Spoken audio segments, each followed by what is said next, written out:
ஆனால் இப்போ நாங்கள் ஏன் ஓட்டு போட்டால் நாங்கள் ஃபீல் பண்ணுறோம். நாங்கள் செத்தாதான் நீங்கள் வந்து பேசுவீங்களா?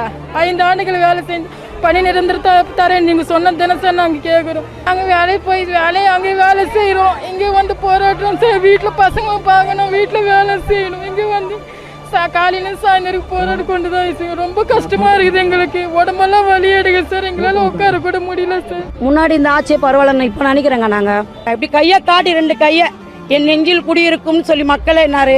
இன்னைக்கு மக்கள் நாங்கள் தாங்க கதறோம். நாங்கள் மக்களாக தெரியலையா அவருக்கு? தூய்மை பணி எல்லாருமே வந்து உறுதி எடுத்தாங்க, ஓட்டு மாற்றத்தை கொடுக்கணும், மாற்றத்தை கொடுத்தா நம்ம நல்லது நடக்கும்னு சொல்லிட்டு எல்லாம் மாற்றத்தை கொடுத்தாங்க.